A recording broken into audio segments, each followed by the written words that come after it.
에스겔 1장 1절부터 14절.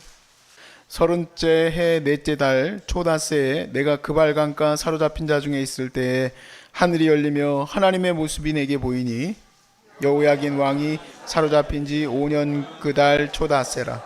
갈대아 땅 그발강가에서 여호와의 말씀이 부시 아들 제사장 나 에스겔에게 특별히 임하고 여호와의 권능이 내 위에 있으니라.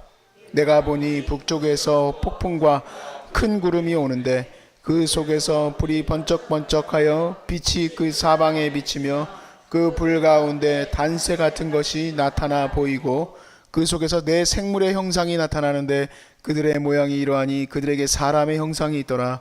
그들에게 각각 네 얼굴과 네 날개가 있고 그들의 다리는 고든 다리요 그들의 발바닥은 송아지 발바닥과 같고 광냉구리 같이 빛나며 그 사방 날개 밑에는 각각 사람의 손이 있더라. 그 생물의 얼굴과 날개가 이러하니 날개는 다 서로 연하였으며 갈 때에는 돌이키지 아니하고 일제히 앞으로 곧게 행하며 그 얼굴의 모양은 넷의 앞은 사람의 얼굴이요 넷의 오른쪽은 사자의 얼굴이요 넷의 왼쪽은 소의 얼굴이요 넷의 뒤는 독수리의 얼굴이니 그 얼굴은 그러하며 그 날개는 늘어 펴서 각기 둘씩 서로 연하였고 또 둘은 몸을 가렸으며 영의 어떤 쪽으로 가면 그 생물들도 그대로 가되 돌이키지 아니하고 일제히 앞으로 곧게 행하며 또 생물들의 모양은 타는 숯불과 횃불 모양 같은데 그 불이 그 생물 사이에서 오르락 내리락 하며 그 불은 광채가 있고 그 가운데에서는 번개가 나며 그 생물들은 번개 모양 같이 왕래하더라.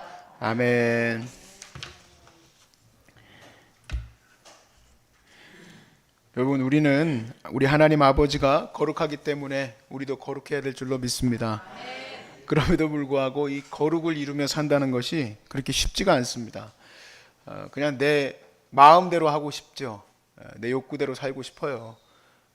그냥 그 거룩이라는 게 그 이단들처럼 자기네 교회에 와 있으면 그 구별된 것처럼 생각을 한다면 마음 편하죠.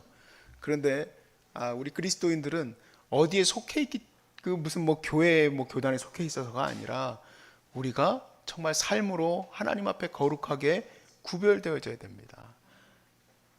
내 이 죄성 가지고는 절대 거룩해질 수가 없어요. 성령께서 내 안에서 역사하셔야 되고 내가 항상 성령의 은혜를 구해야만 오늘 하루도 온전히 그래도 내가 오늘 하나님의 은혜 따라서 이렇게 설 수 있었구나.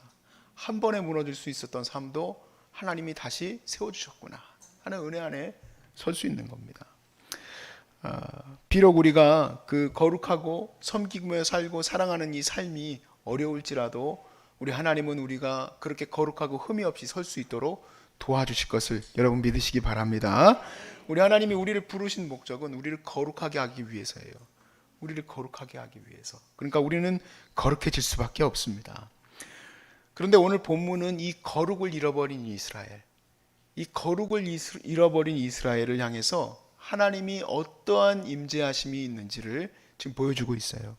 그래서 이 환상을 통해서 우리가 깨달아 알게 될 것은 무엇이냐면 하나님이 얼마나 거룩을 우리에게 추구하게 하시는지, 또 그리고 하나님은 얼마나 거룩하신 분인지 우리가 깨달아 알고 우리 하나님께 우리가 간절히 기도하면서 주여 우리는 거룩하지 못하오니 거룩할 수 있도록 도와주시옵소서.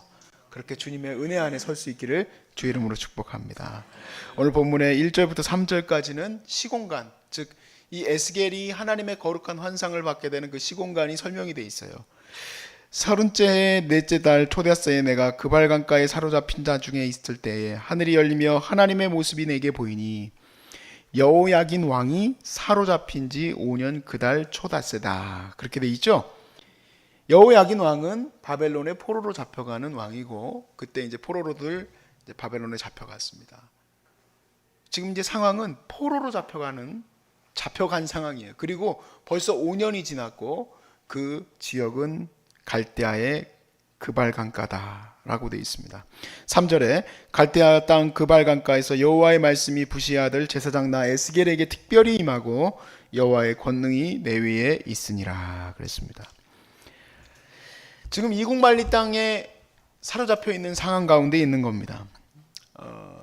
우리는 그런 생각을 하죠. 하나님, 어떻게 이 나라가 망하게 했습니까? 하나님의 나라이지 않습니까? 지금 우리를 말하는 게 아니라 이스라엘 백성이라면 아무리 우리가 부족하고 연약해도 하나님의 나라지 않습니까? 어떻게 이 우상의 나라에 멸망할 수가 있겠습니까? 하나님 이렇게 우상 숭배의 나라에 어떻게 하나님이 멸망당하게 할 수 있습니까? 이런 얘기를 할 수밖에 없겠죠. 근데 그 그발강가에 환상 가운데 보니까 하나님이 그곳에 임재하시는 거예요. 하나님이 힘이 없고 하나님이 능력이 없고 하나님이 아무것도 할 수 없기 때문에, 하나님이 그냥 버려놨기 때문에 그들을 거기에다가 그렇게 멸망하게 버려둔 것이 아니라, 하나님은 오히려 모든 것을 바라보시며 모든 것을 지금 다 섭리하고 계시기 때문에 더 이상 지켜볼 수가 없어서 그들에게 심판하셨다라는 첫 번째 장의 말씀이에요. 그렇구나. 하나님이 그들을 버리셔서 그들이 잡혀가든 말든 내버려둔 것이 아니라 하나님의 강력한 섭리인 거예요. 그것을 지금 이 말씀이 얘기하고 있는 겁니다. 4절부터 5절 말씀에 보면 이렇게 되어 있습니다. 내가 보니 북쪽에서부터 폭풍과 큰 구름이 오는데 그 속에서 불이 번쩍번쩍하여 빛이 그 사방에서 비치며 그 불 가운데에서 단새 같은 것이 나타나 보이고 그 속에서 네 생물의 형상이 나타나는데 그들의 모양이 이러하니 그들에게 사람의 형상이 있더라. 이 북쪽에서 나타났다는 말씀, 성경에 특별히 예레미야에서도 마찬가지고 북쪽으로부터 나타나는 것은 보통 하나님이 일으키시는 재앙인데, 특별히 이 바벨론과 같은 강력한 나라들의 재앙을 말하겠죠.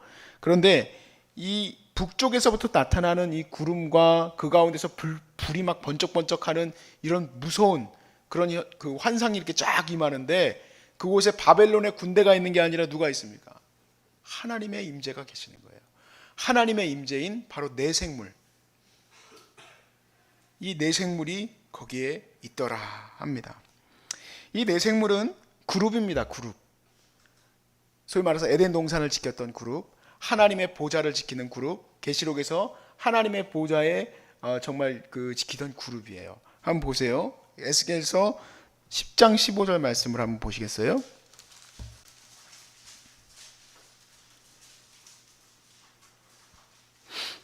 물론 이제 그 앞에 부분 10장 9절부터 쭉 그 내용은 아까 그 네 생물을 말합니다. 그리고 나서 그룹들이 올라가니 그들은 내가 그발강가에서 보던 뭐라고 되어 있습니까? 생물이다 그랬습니다. 그 앞에 이제 쭉 설명이 되어 있어요. 그 그룹을 말해요. 그래서 계시록 4장 7절에서 8절 말씀을 보시면 그 같은 그룹을 말합니다. 근데 그 설명을 좀 보셔야 돼요. 계시록 4장 7절에서 8절.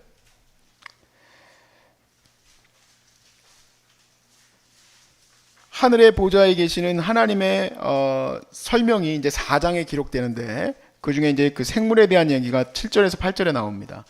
그 첫째 생물은 사자 같고, 둘째 생물은 송아지 같고, 그 셋째 생물은 얼굴이 사람 같고, 넷째 생물은 날아가는 독수리 같은데, 조금씩 뭐 표현은 다르지만 사자, 그리고 아까 우리 에스겔에서는 소였죠. 그리고 사람, 독수리, 그 네 생물은 각각 6날개를 가졌고 그 안과 주위에는 눈이 가득합니다. 눈이, 그렇죠? 눈이 가득하고 그들이 밤낮 쉬지 않는 게 중요합니다. 밤낮 쉬지 않고 이르기를 뭐라고 얘기합니까? 거룩하다, 거룩하다, 거룩하다. 주 하나님 곧 전능하신 이여 전에도 계셨고 이제도 계시고 장차 오실 이시라 하고. 그 네 생물의 특징은 밤낮 쉬지 아니하고, 또한 동서남북으로 지금 배열이 되어 있기 때문에 사각지대가 없습니다. 사각지대가 없고 지금 계속 알람처럼 울려 퍼지는 얘기가 뭡니까? 거룩하다, 거룩하다, 거룩하다. 하나님의 거룩함에, 하나님은 거룩하신 분이기 때문에 그 하나님의 거룩함을 지키는 그 생물들, 그룹을 말해요. 그리고 에덴 동산에서 아담과 하와가 범죄하였을 때 그들이 더 이상 하나님의 임재와 함께 할 수 없기 때문에 쫓아내고 그 에덴 동산을 지켰던 바로 그 그룹이 바로 이 그룹입니다. 바로 그 그룹의 그 생물이 막 멋지게 막 이렇게 설명이 되어져 있는데, 그 이쪽 설명이나 저쪽 설명이나 다 연계해서 보시면 돼요. 근데 뭐 쓸데없이 뭐 소는 뭐를 의미하고 뭐 독수리는 뭘 의미하고, 어떤 설명을 보면 무슨 뭐 우주선이네 막 이런 얘기도 하고 그러는데, 그런 쓸데없는 얘기는 들을 필요도 없고요. 하나님의 임재하심을 말하는 거고, 하나님의 임재와 함께 연결되어지는 것은 바로 거룩이고, 하나님의 그 거룩이 지금 지켜져야 될 것은 이 네 생물이 사방으로 모두 다 바라보고 있고 엄청 많은 눈을 달고 있는 6날개를 갖고 있으며 또한 그곳에서 하나님이 거룩하다 거룩하다 거룩하다 선포하고 있는 것을 통해서 이스라엘의 거룩하지 못함이 어떻게 심판받고 있는지를 우리가 보고 있는 것입니다. 근데 여기 보면 에스겔의 공동체는 지금 거룩하지 못하였기 때문에 하나님의 에스겔을 통해서 이 거룩하지 못한 이스라엘을 어떻게 심판하셨는지, 그리고 이 에스겔에는 무엇을 얘기하려고 하시는지가 2장 3장으로 연결되어지면서 나가요. 그러면 그냥 끝이냐? 그게 아니라 그들을 회개하게 하려고 하나님이 에스겔서를 지금 보내주고 계세요. 회개하게 하려고. 그리고 에스겔서로 쭉 뒤쪽으로 넘어가면 새로운 공동체, 하나님께서 새롭게 열어가실 하나님의 새 예루살렘, 새 성전, 새로운 하나님의 역사의 그 기둥이 될 그 나라, 모든 만국이 하나님에게로 돌아올 것이며 그들은 나의 제사장이 되리라. 바로 이 교회 시대를 얘기하는 건데, 그 하나님의 그 거룩한 역사, 어떻게 이 마른 뼈가 살아나겠느냐? 이렇게 정말 우상 숭배하고 나를 잃어버리며 거룩하지 못한 이 시체와 같은 자들이 하나님 앞에 돌아오겠느냐 하는 그 거룩한 에스겔의 말씀이 주어지고 있는 겁니다. 그런데 계시록 공동체에서는 하나님의 그 거룩한 임재하심이 이제 기대하고 있지 않습니까? 근데 그 기대하는 곳이 어디입니까? 핍박받는 곳이에요. 동일해 보입니다. 한쪽에서도 핍박받고 고난받고 광야에서 어려움, 광야가 아니라 그 포로된 곳에서 어려운 가운데 하나님의 임재하심의 환상을 보았고, 계시록에서도 동일하게 정말 너무너무 어렵고 힘겹고 핍박 가운데에서 도대체 이 초대교회 성도들은 다 죽이려고 작정하셨나 할 정도로 힘들고 어려운 가운데 지금 요한이 하나님의 거룩한 그 보좌의 영광을 바라보며 새 예루살렘 성이 드디어 도래하게 되는 것을 바라보게 되죠. 근데 이 두 공동체의 차이가 뭡니까?